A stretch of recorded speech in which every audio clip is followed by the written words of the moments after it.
Dibatalkan, betul kan? Dibatalkan 2025 pajak 12% itu dibatalkan.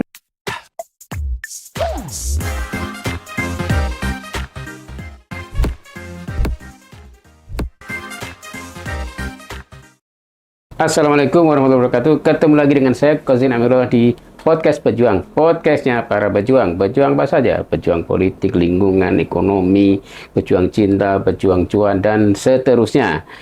Kali ini saya ditemani oleh sosok pejuang, pejuang politik versi Gen Z yang kemarin sudah berjuang untuk melawan naiknya PPN 12%. Nah, mari kita kulik-kulik ya. Selamat bergabung, selamat datang Mbak Lana. Nama Terima lengkapnya kasih. siapa sih? Nama lengkap saya Padlana Mardotillah. Padlana Mardotillah. Oh, bagus sekali. Saya itu taunya Lanapet gitu. Saya pikir pet itu iPad gitu. Jadi akunnya kan Lanapet ya. Betul. Itu memang sebenarnya namamu ya, Padlana dibalik aja. Tapi kalau kenalan sama orang saya ini suka bilang Lana Baswedan. Kenapa? Kan saya anak Abah Sejati. Oh, anak Abah Sejati ya. Ya. Yang kemarin baru masuk istana ya.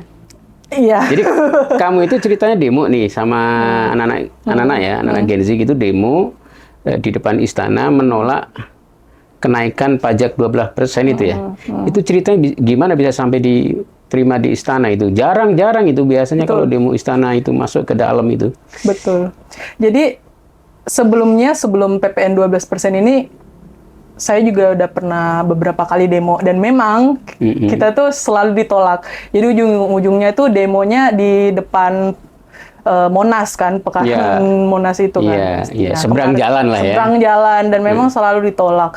Nah kemarin itu kami aksi, mulai itu udah sekitar jam 2 siang, tapi alot karena kita dihadang dengan alasan nggak bisa masuk, nggak boleh karena itu ring 1 istana, jadi nggak boleh ada aksi di depan situ. Kita negosiasi lah dengan polisi, ada sedikit ketegangan, teman-teman pada tegang di situ tuh kan, yang datang aksi juga dari beberapa elemen lah ya. Elemen itu ada dari K-popers, ada dari bareng warga sebenarnya ya, di X dan Instagramnya, dari bareng warga, masyarakat sipil, juga ada turun tangan juga kemarin juga kita bareng-bareng, ada dari party juga, beberapa komunitas lah. Kita bersatu di situ, Gen Z. Nah, sempat tegang tuh karena nggak dibolehin sama polisinya, tapi saya memilih untuk kayak, Pak, bisa nggak ngasih taunya lebih soft aja gitu, karena jadi nggak sampai pukul-pukulan ya? Nggak, karena juga apa ya, udah beberapa kali demo tuh kayaknya kekerasan tuh kayak nggak menyelesaikan gitu ya. Dan udah ada sempat tegang sebelum saya ini maju itu, udah sempat tegang-tegangan tuh. Nah, terus saya nanya lagi ke Polresnya, Pak, apa sih alasan tolong dong kasih kita alasan yang benar-benar bisa masuk ke akal kita gitu kan. Masa sih nggak boleh banget, kita kan ini mau menyampaikan aspirasi. Jadi gini, Mbak, ini polisinya nggak bilang ini ring 1. Masih ngalur ngidul gitu loh. Ring 1 bilang aja kayak gitu. Ya udah, kalau mau perwakilan aja 10 orang kayak gitu. Tapi ini harus ke sana, balik ke sana dulu. Kesananya itu ke depan Monas. Mundur lah ya. Mundur lagi. Nah, masanya nggak mau kan. Alot lagi di situ. Tapi pada akhirnya masanya kita kooperatif lah. Jadi masa ada yang mundur dan dipilihlah 10 orang. 10 orang kita dikawal tuh ke depan istana. Nah, di depan istana kita dihadang lagi. Bilangnya yang boleh masuk cuma 3 orang. Cuma 3 orang dikit banget gitu kan. Dan ya udah masuklah, dipilih ada 3 laki-laki tuh. Saya bilang, Pak, kan nggak ada perempuan tuh, Pak. Gitu. Ya udah masuk aja. Jadi awalnya dirimu nggak diikutkan? Enggak, karena dibatasin, benar-benar dibatasin. Dan padahal kita nggak mau rusuh, nggak mau apa ya, cuman ya mau menyampaikan aspirasi aja gitu. Akhirnya saya bilang, Pak, nggak ada perwakilan perempuan tuh, Pak. Oh ya udah masuk aja gitu kan. Dia dalam, loh kok lebih, kata. Terus saya dibelain sama salah satu petugasnya, bilangnya nggak apa-apa, dia kooperatif gitu. Ya udah, saya masuk karena memang saya mau mendokumentasikan kan. Dan memang yang dikasih itu surat berbentuk apa ya, kayak beberapa lembar surat itu isinya petisi sebenarnya. Dari kalian ya? Dari warga, dari warga, masyarakat. Jadi dari itu masyarakat. awalnya dari petisi. Waktu itu udah berapa apa ya, petisinya tuh udah ditandatangani berapa 900.000 dari change.org. Change.org itu. Ya, change.org Dan petisi. itu tuh udah ditandatangani Ya, ribuan itu, puluhan ribu itu. Dan udah sampai 100.000 lebih waktu itu kita udah masuk, itu berjalan terus petisinya. Nah, itu petisi itu yang mau kami sampaikan. Jadi sebenarnya kalian itu mewakili masyarakat banyak ya. Dan kami juga berharap kita pakai jalur konstitusional loh, kayak kita juga berharap dari anak muda, dari sipil, dari berbagai elemen, spesial anak muda, ya Gen Z, apalagi ya kita berharap sih didengar ya. Iya. Gitu, Ketika di dalam di dalam itu ya sebenarnya sebentar banget, jadi kayak ada wartawan lagi yang nanya-nanya, ya udah kita masuk, menyerahkan, dan itu pun cuma satu orang doang yang boleh, jadi kita diadang lagi satu orang aja ya yang boleh, dan itu ada Bang Icak namanya dari Bareng Warga, beliau yang menyampaikan surat itu. Untuk di dalamnya ya prosesnya birokrasi biasa aja. Iya. Nah, ini kan dulu kalau kita zamanku kalau demo depan istana itu kalau nggak bikin kerusuhan nggak seru. Betul.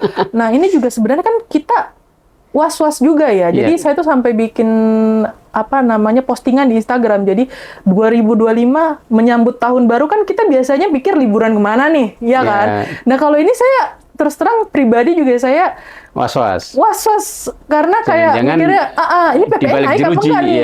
PPN naik apa enggak nih? Iya kan? Maksudnya kayak PPN 12% jadi naik atau enggak? Soalnya ya kita udah ngasih surat nih. Ini didengar nggak nih suara kita? Nah, dan saya juga berharap sih dari aksi bisa menjadi kayak kemarin yang peringatan darurat itu kan saya juga sempat turun juga itu. Itu the best sih kalau menurut saya. Saya juga berharap kalau memang pemerintah nggak mendengar ya kita bisa melakukan peringatan darurat selanjutnya ya, leveraging emas gitu ya. Betul, karena PPN 12% ini bukan cuma berdampak untuk kaum bawah, menengah pun juga. Dan di mana menengah itu kan, kita kan kaum menengah ini yang sebenarnya yang paling dapat bansos enggak, dibilang kaya juga enggak gitu kan. Dieksploitasi karena dipajakin terus. Suruh kerja keras. Belum tapera dan lain-lain kan. Seperti itu. Nah, setelah kemarin diterima, kemudian petisinya masuk begitu ya. Itu respon yang kamu rasakan sekarang gimana? Belum ada PPN itu tetap jalan atau? Belum ada. Ya makanya itu saya bilang, saya kayak masih nebak-nebak ini bakal naik apa enggak. Tapi melihat, kalau kita lihat berita tiap hari itu bukan cuman dari warga sipil ya, bisa dilihat juga tokoh-tokoh udah speak up ya. Speak up. Jadi jangan sampailah dinaikin ini. Maksudnya jangan sampai jadi naik. Ini kan sebenarnya udah ketok palu ya. Tapi dibatalin lah. Karena memang, dan itu sebenarnya bisa ya, pemerintah bisa banget dong. Karena ini juga urgensinya apa sih? Urgensinya apa gitu. Sementara yang kita terima juga maksudnya pembangunan juga ya ujung-ujungnya utang juga kan. Nah, Lana, ini dari sisi pajak yang 12% itu dampak di masyarakat secara luas itu apa sih? Mungkin kan banyak yang merasa paling naiknya cuma berapa persen gitu. Nah, itu juga kan sebenarnya sekarang udah banyak tuh pembela-pembela dari pemerintah yang membela, kenapa sih kan cuma naik 1% doang. Kalau mau yang paling detail tuh penjelasannya dari kontennya Jerome Pauline. Jerome Pauline gitu ya. Bisa jelaskan sekilas. Jadi beliau itu kan ahli matematika. Jadi kesimpulannya adalah sebenarnya memang kelihatannya 1% aja yang naik. Tapi realitanya adalah sama dengan 9% sebenarnya. Jadi kayak kenapa itu? Bisa lihat deh, nanti aku kasih lihat kontennya. Dia menjelaskan secara detail. Itu ahlinya tuh, ahli matematika. Jadi bisa banget kita melihat di konten Jerome Pauline itu bahwa yang dilihat 1% yang dikira sedikit itu ternyata berdampaknya banyak loh. Besar juga. seperti itu. Misalnya saya seorang karyawan, penghasilannya UMR kalau di Jakarta mungkin ya sekitar 5 jutaan, 4-5 jutaan gitu. Itu nanti dampak dari itu? Ya jelas dong berdampak. Udah banyak yang penjelasan juga yang bilang pengeluaran nanti misal PPN 11%, pengeluarannya cuma segini, nanti kalau PPN 12% pengeluarannya akan meningkat. Apalagi untuk kelas menengah, itu udah banyak kok sekarang di link-link berita yang penjelasan seperti itu, penjelasan para ekonom juga udah banyak kok yang menjelaskan bahwa dampak dari kenaikan 12% ini nggak main-main sebenarnya. Jadi yang harusnya karena banyak hal ya, misalnya kita bayar sesuatu, makan, apa itu kena itu. Betul. Jadi even kita pakai QRIS aja kan mau QRIS kena. QRIS kena. Jadi 12% dan itu yang saya bener-bener kayak nggak terima tuh, QRIS dibebankan ke penjual. Jadi bukan ke penyelenggara QRIS-nya. Iya, betul. Jadi kayak maksudnya gimana sih? Kayak kita tuh udah mau dagang nih mau untung gitu kan. Kita dagang dipajakin. Untuk transaksi pun kita dipajakin. Sebelum PPN 12% juga QRIS itu sebenarnya kita udah ada potongan. Kan? Udah ada potongan 1% lagi. Ini kalau kita dipalakin sih. Kalau saya bilang dipalakin sih. Ya, itu kayak nggak adil. Lagi ya, palak betul. Ya, karena nilainya udah nggak masuk akal ya. Nggak masuk akal.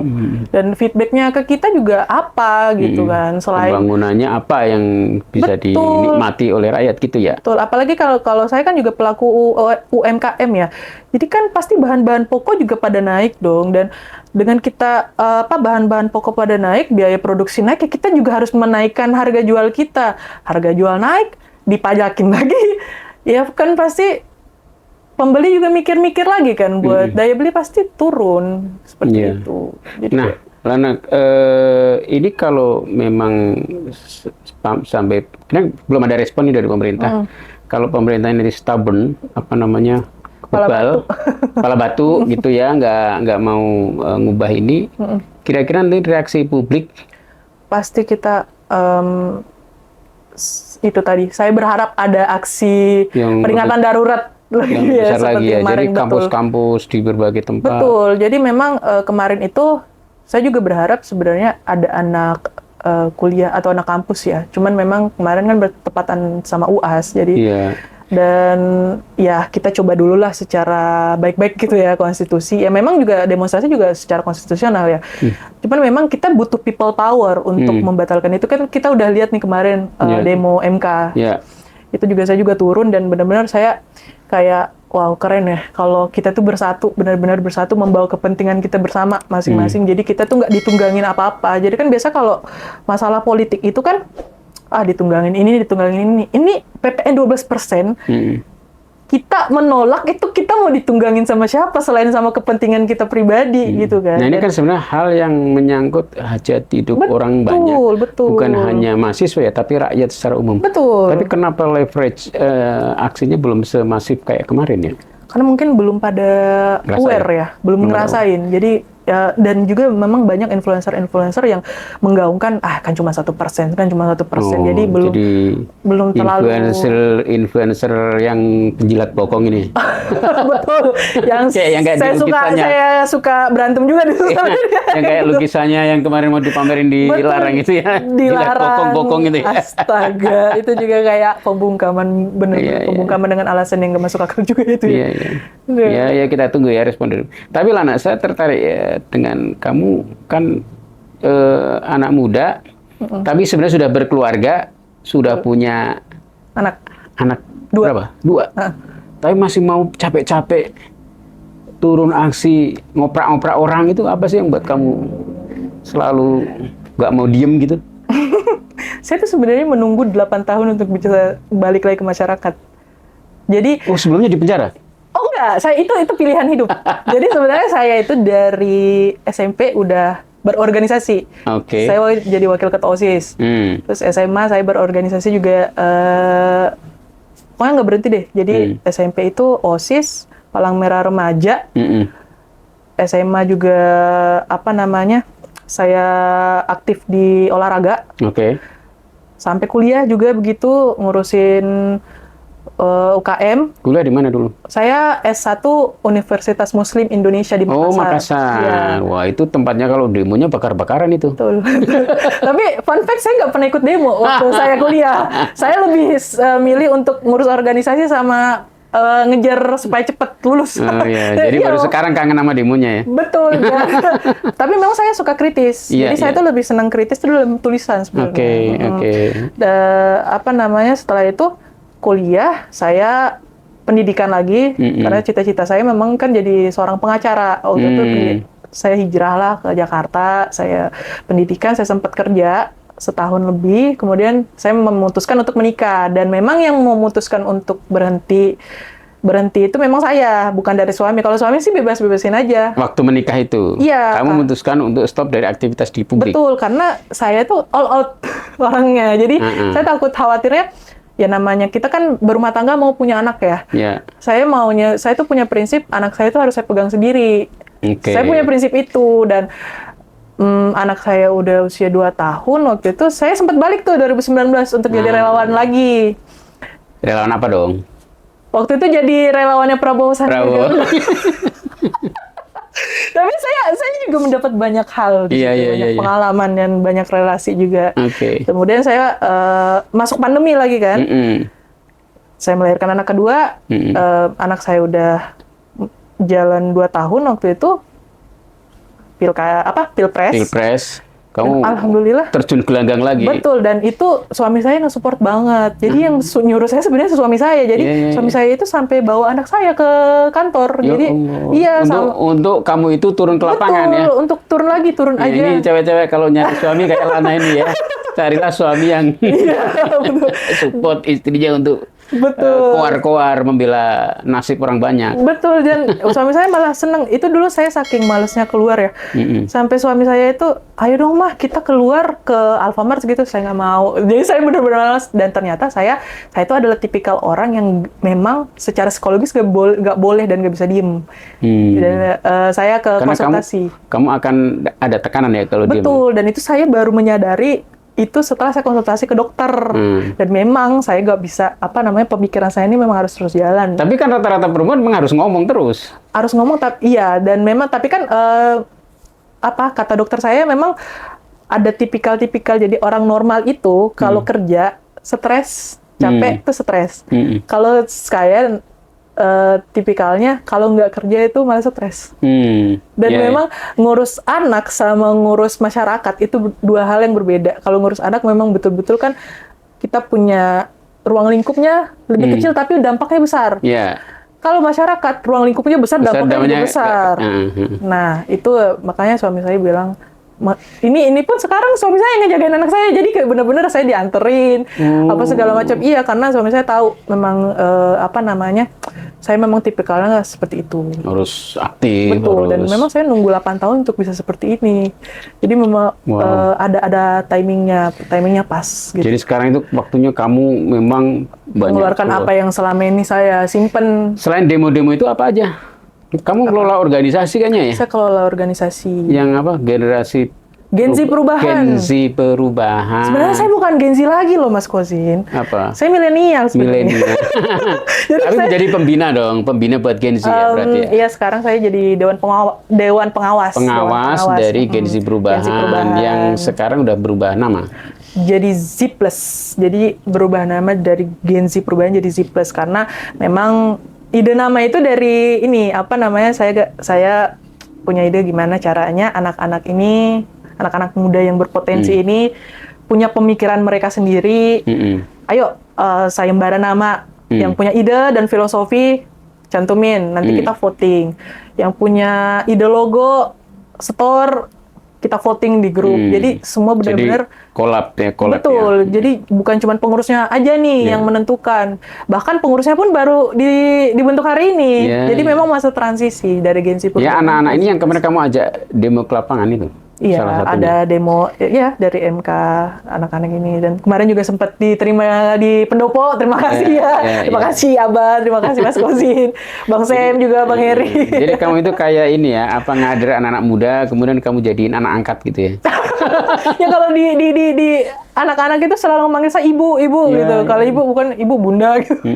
Ya memang sih kayak emaknya dimanapun saya berada tuh selalu emaknya anak-anak nih, emaknya anak-anak. Bayang sih bagi anak-anak itu kan, wah ini emaknya secerewet ini, kalau kita diem aja juga nanti kalah mamanya nih. Makanya mereka juga jadi tergerak gitu ya. Betul, memang kita kan kalau mau menggerakkan apa ya namanya, menggerakkan massa ya kita juga harus punya power, maksudnya bukan power jabatan, bukan, maksudnya apa, energi kita juga harus punya energi yang bisa kita salurkan ke sekitar kita. Dan saya juga memang punya mimpi, punya misi, yaitu anak-anak muda kita juga value-nya harus terus bertambah dong. Jadi jangan kayak mentang-mentang, kan Gen Z itu identik dengan banyak sekali apa namanya stigma negatif kan. Mental health lah. Betul, mental health. Tapi sebenarnya mental health itu emang kita harus fokus di mental health juga, gitu kan. Oh begitu ya? Iya dong, karena kalau orang mentalnya rusak kan agak susah. Jadi gitu. kamu ada peran plus juga di situ ya. Jadi selain mengorganisir orang, barangkali menjadi tempat untuk recovering tadi ya, mental health anak-anak Gen Z itu ya. Iya, jadi kebanyakan itu dikit-dikit kak gitu gimana ya? Gimana kak? Apa namanya? Mereka bebas gitu tuh kak. Ini gimana ya? Mereka tuh melihat saya tuh mungkin aktif, kalau di grup itu selalu aktif, jadi mereka melihatnya apa-apa ke Kalana, tapi saya mau membentuk orang-orang baru, pemimpin-pemimpin baru dengan leadership yang bagus, yang dimana kalian tuh jangan ngekor aja gitu, kalian harus punya gagasan kalian harus dituangkan dan kalian harus eksekusi. Jadi jangan cuman kayak punya pemikiran tapi nggak dieksekusi kan? Dan ini saya tekankan berulang kali kalau kita tuh harus aktif di gerakan-gerakan non-profit seperti ini. Kenapa? Kalian jangan pikir dulu benefit apa yang akan kalian dapat, karena itu tuh akan berlangsung lama gitu. Mungkin memang kalian nggak mendapatkan materi, tapi kalian akan mendapatkan relasi, mendapatkan apa namanya, tempaan-tempaan yang membuat karakter dan pribadi kalian itu kuat untuk menghadapi. Tapi kan gini Lana, kadang anak muda itu Gen Z itu berpikirnya ini nggak ada duitnya. Betul, ini, pragmatis kan. Beraktivitas sosial tadi, politik di jalanan itu kan kadang malah ngeluarin duit gitu ya. Betul. Jadi mungkin nggak akan banyak peminatnya juga kali ya. Nah, itu misi saya sebenarnya. Jadi misi saya adalah menyadarkan anak-anak Gen Z ini. Bukan cuma Gen Z, sebenarnya milenial juga masih masuk. Gen Z dan Alpha. Alpha kan udah seusia anak saya tuh.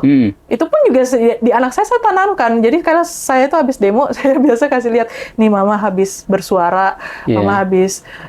saya ceritain, jadi anak saya 7 tahun, memang jiwa-jiwa kepemimpinan itu harus saya tanamkan memang sejak ini, karena memang oh iya, saya lupa. Dari SD juga saya udah jadi ketua kelas.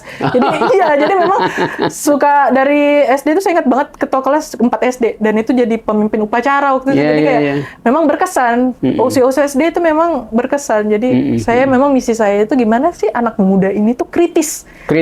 Nah, betul. Kritis termasuk kemarin yang soal PPN 12%. Betul. Persen itu kan harus dikritisi ya. Betul, harus kritis. Dan kritis dan itu tadi ada eksekusinya. Jadi jangan cuma berpikir doang, kan ada orang cuma berpikir aja nggak ada eksekusinya gitu. Eksekusi dalam arti gini, lakukanlah apa yang kalian bisa lakukan gitu. Ya kalau kalian bisa aksi protes ya udah aksi protes. Kalau nggak berani turun ke jalan, minimal di sosial media, karena memang saya tuh banyak mendapatkan beberapa cerita dari teman-teman online. Saya tuh nggak berani kak, nggak seberani Kak Lana, karena nggak berani di sosial media, walaupun hanya di sosial media. Betul, karena mereka tuh takut dimusuhin, takut, dan memang fase-fase itu memang harus dilaluin. Kalau saya memang udah suka speak up di sosial media itu memang dari zaman SBY. Udah hatam lah sama orang yang bahkan temen unfollow mungkin kita. Ada yang ngancam-ngancam dikit gitu. Betul, terus debat sama teman sendiri, bahkan keluarga sendiri debat. Tapi memang itu harus dilalui. Harus dilalui. Kalau enggak, yang penguasa ini kemudian semena-mena ya. Betul.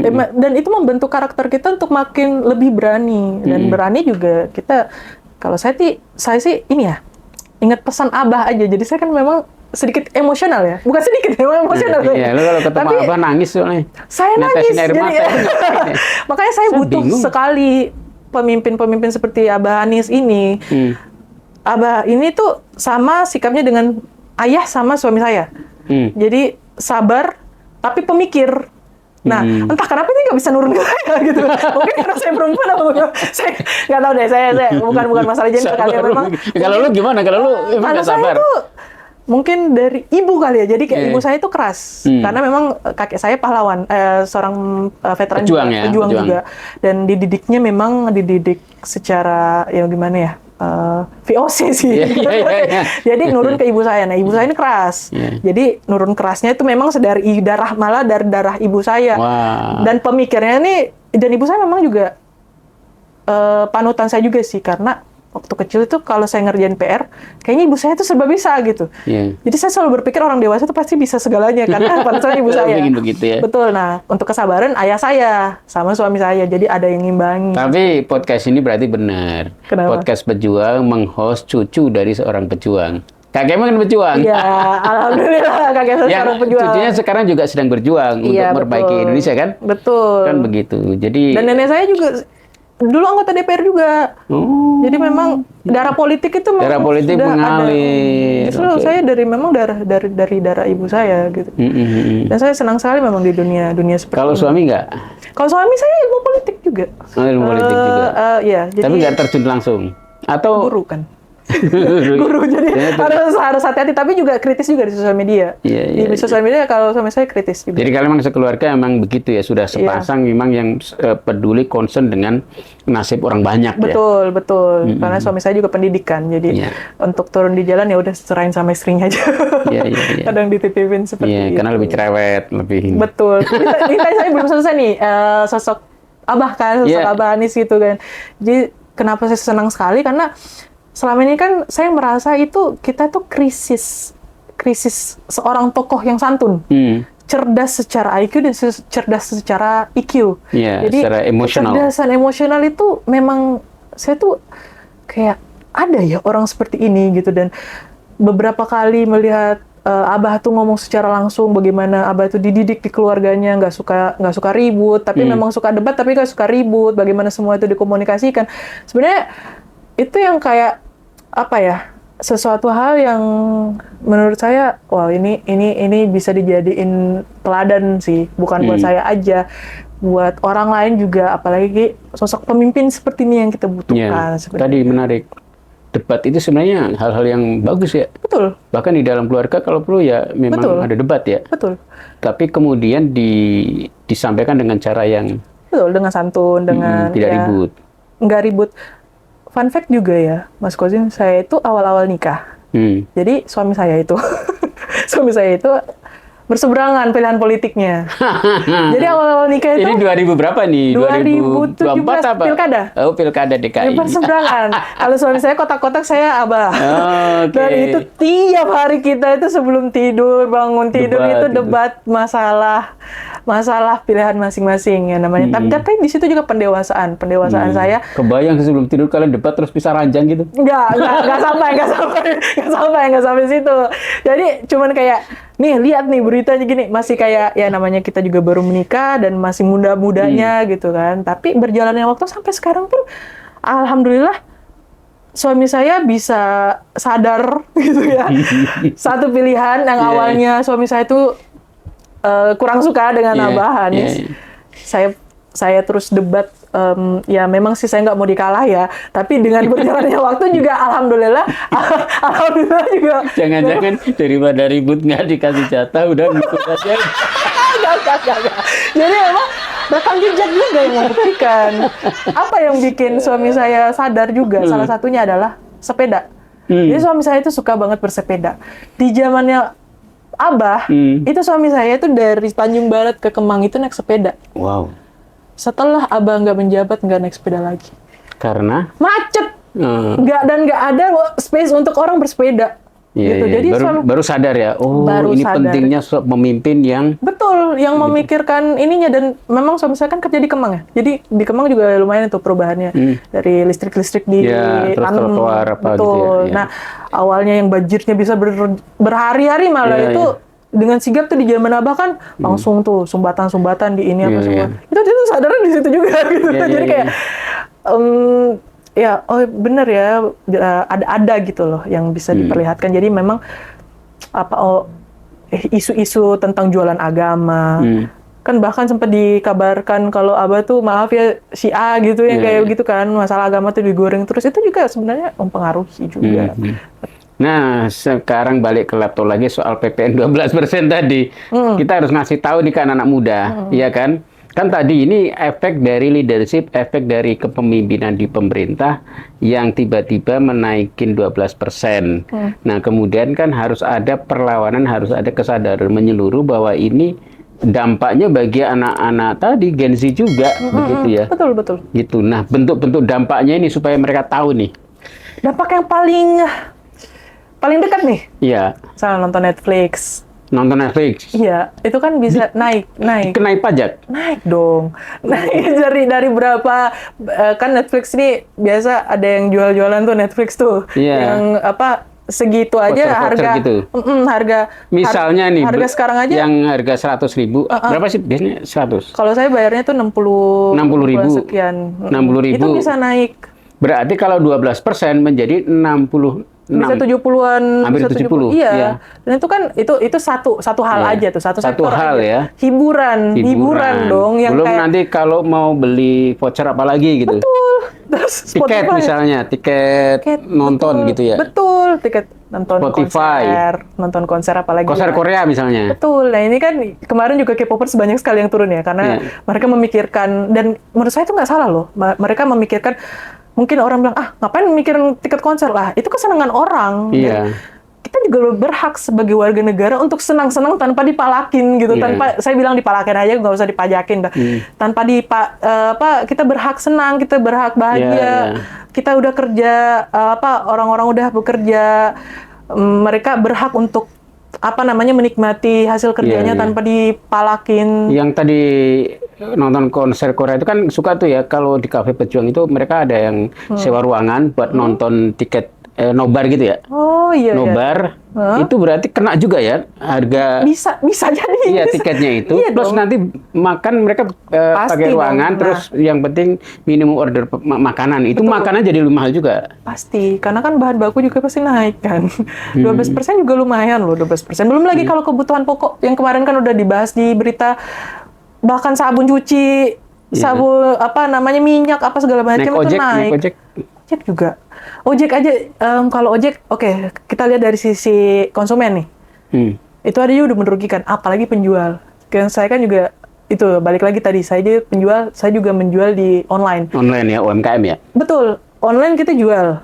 Itu tuh dipajakin, sekian persen. Sampai ke, masuk misalnya nih ke e-commerce, ojek online, penjualan online dari, ojek online lah, taruhlah. Itu tuh kita harus naikin harga karena mereka kan mengambil 20% dari harga jual kita kan. Nah, otomatis kita kan harus naikin harga lagi dari harga. Setelah di check out pun pembeli itu masih dipajakin lagi gitu loh, dipajakin dengan biaya-biaya yang lain. Itu kan juga merugikan konsumen pertama dan merugikan penjual juga kan. Jadi konsumen tuh mikir ini kok banyak banget yang harus dibebankan kepada konsumen kan. Dan itu berdampak kepada penjual gitu. Dan daya beli pasti turun. Pasti turun, ekonomi turun juga ya. Betul. Dan itu makanya tolong itu PPN 12% itu dibatalkan ya. Karena saya untuk mau memikirkan ke sana aja saya kayak ya memang rezeki udah diatur ya. Cuman kalau rezeki memang juga bisa rezeki sudah diatur Allah memang itu. Tapi regulasi pemerintah juga bisa diatur gitu. Jadi kayak ya nggak usah lah, tolonglah Bapak dan Ibu yang katanya juga janji politiknya katanya nggak bakal mau menaikkan pajak gitu. Tolong pajaknya itu dibatalkan, kenaikannya udah cukup 11% aja, ini aja kita udah ngap-ngapan ya. Kayak seperti itu sih, Mas Kozi. Oke, terima kasih Lana, dan sama-sama. Kita sudah sampai di penghujung acara ini di Podcast Pejuang, podcastnya para pejuang, dan terima kasih kedatangannya Lana. Sama-sama. Semoga kamu bisa menginspirasi dan mengubah pikiran para pemimpin kita di sana untuk mengubah kebijakannya tentang pajak 12% Amin. dibatalkan. Betul kan? Dibatalkan 2025 pajak 12% itu dibatalkan, please banget ini, kalau enggak ya udah mau nggak mau kita aksi yang lebih besar, people power sih harus. Pejuang bukan hadapi. Thank you, makasih ya.